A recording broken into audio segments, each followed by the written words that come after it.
Hey all, today we'll look at one of the most powerful ways to sync your KeePass database over the network using something called master local sync. And just to preface it, this is my first YouTube video ever.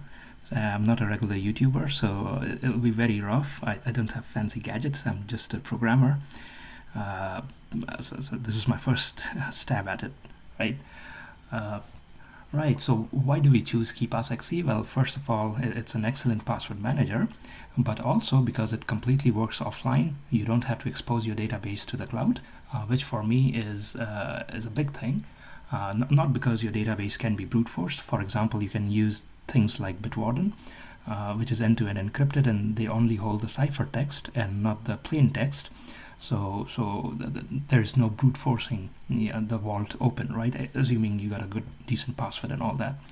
And the problem is not that. The problem is you might accidentally reveal your password, and then it's a big pain, right? So I, for example, work on several machines: my home laptop, my work laptop, and so on. My work laptop has IT administration tools installed, what people call MDMs, data management tools.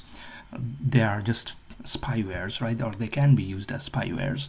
So they can monitor your keystrokes, they can hijack your sessions, and so on. And it's legit because, well, it's a company-owned laptop, so they can do whatever they want, right? You're just supposed to do company stuff on your company-owned laptop.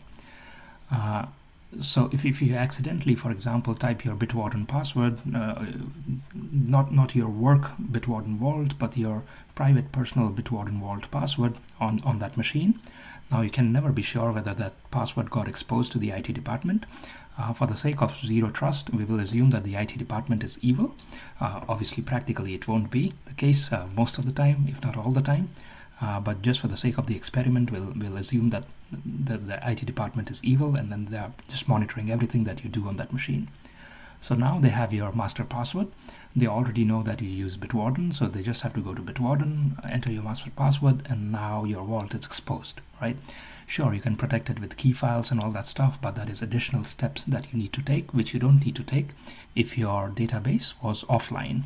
If your database was offline, then even if your password got revealed, say you accidentally typed it on some site or maybe on your IT monitored laptop, all you need to do is come back to your machine and change the password, and you're done, because nobody has access to your database.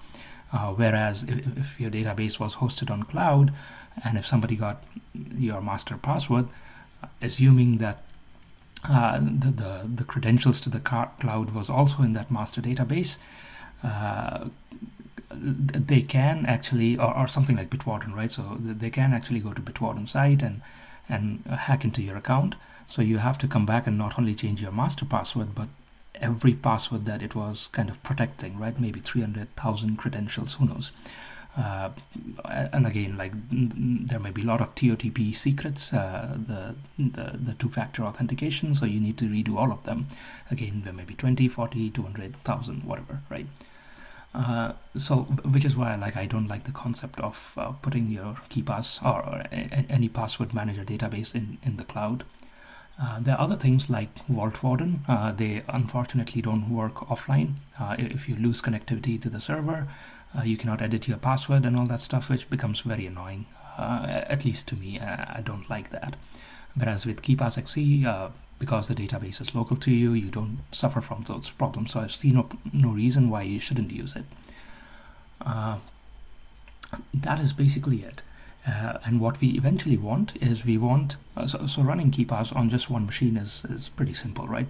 But the main challenge is when you have multiple machines and you need to sync your database.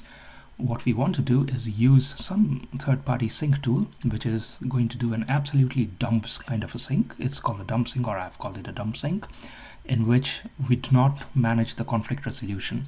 If there is a conflict, we just pretend the conflict never happened. So you can almost imagine that the sync tool overwrote your database, and things should still work, and none of your data should be lost, right? So just to give you a pictorial view of what this whole thing is about. Is it here? Yeah, okay. So this is basically what we are going to create. So imagine that you have your KeePass database and you have got 4 laptops, laptop 0, 1, 2, 3, and you want to sync it among them, right? So you create the master local in which the local is completely isolated. Nobody touches local except the KeePass running on this machine. Similarly, nobody touches local here except the KeePass running on this machine, and so on. The master is the only one that travels over the network because it is synced using the sync tool of your choice. We want the sync to be absolutely dumb so that even if this master has some change and this master has some change, but this master's change is happened later than this master's change, and the sync tool decided I'm just going to dumbly overwrite this, it can just overwrite this, not even produce a conflict, and we should still be fine and reach eventual consistency or reach an eventually consistent view of the network. How that will happen is the local will monitor master, and the local is going to say that the master has changed, so I'm going to pull in changes that I lack, and I'm going to push changes to master which master seems to lack. So if some master got overwritten and it had some changes, those changes are also in local 1. So although the changes from the master are lost, local 1 is again going to resync because it is monitoring the master, and it is going to pull in the new changes, and then this master will change again, and then the sync tool will decide that, oh, something's changed in the network, so I'm going to resync this to other people, and the other people will do the same thing. So there'll be a lot of network churn, but at the end of the day, eventually everybody will get the same view of the password database. So that is you'll reach an eventual consistency. So this is completely peer-to-peer and decentralized, and it works wonders. So that's where we will get at. This video is going to be, or this series is going to be a bit long. So I've divided it into various parts. This was just part 0, and I'll see you in part 1, and we'll set up the databases according to the diagram we just saw. All right, thank you, bye.